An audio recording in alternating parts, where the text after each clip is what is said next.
পহেলা বৈশাখে আমার খুব ভালো লাগছে। আজ সকালে একদম 6টার সময় উঠে আমি আমার মা বাবার সাথে বরিশালের বিএম স্কুলে চলে আসি। তো এখানে সাংস্কৃতিক পর্ব চলছে, আমার খুবই ভালো লাগছে এবারের পহেলা। আজকে সকালে আমাদের বিএম স্কুল প্রাঙ্গণ থেকে 1433 র্যালি বের হবে রাখি উৎসব দিয়ে শুরু করে। আপনারা সবাই আমন্ত্রিত, আপনারা সবাই চলে আসুন। আমরা এই দিনটি অনেক আনন্দের সহিত আয়োজন করি, আমরা অনেক আনন্দ করি এবং আমাদের বিএম স্কুলে 3 দিন ব্যাপী মেলা হবে আজকে থেকে শুরু।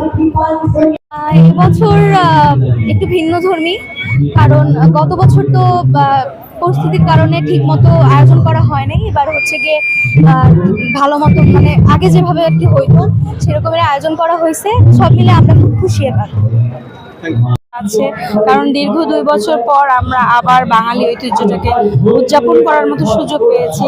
তো আমরা অপেক্ষায় ছিলাম যে আমরা কখন আবার বর্ষবরণ করব আগের মতো, আমাদের পরবর্তী প্রজন্মের সাথে একই সাথে পরিচয় করিয়ে দেব, আমরাও একটু আনন্দ করব, এটার অপেক্ষায় ছিলাম। অবশ্যই ভিন্নতা আছে যেহেতু দীর্ঘ অপেক্ষা ছিল।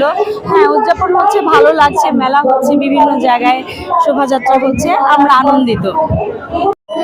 পহেলা বৈশাখ প্রতি বছরই আনন্দের বার্তা নিয়ে আসে, তবে গত বছর যে আমেজটা ছিল আমার মনে হচ্ছে এবছরের আমেজটা অনেক বেশি। সেই সাথে এবছরে মানুষের সাথে মানুষের যে হৃদ্যতার সম্পর্ক, সেই টানে আমরা দেখতে পাচ্ছি যে যে শোভাযাত্রাগুলো হচ্ছে সেই শোভাযাত্রাগুলোতে মানুষ আসছে। তো আমার মনে হয় যে গত বছর থেকে এবছরে আনন্দ উচ্ছ্বাস আমার কাছে অনেক বেশি মনে হচ্ছে। অনেক ভালো লেগেছে। তারপর আমরা যে অনেক রকম ঘুরেছি, নানা রকম জিনিস খেয়েছি, তারপর যে আবৃত্তি করেছি তা করে আমার অনেক ভালো লাগছে।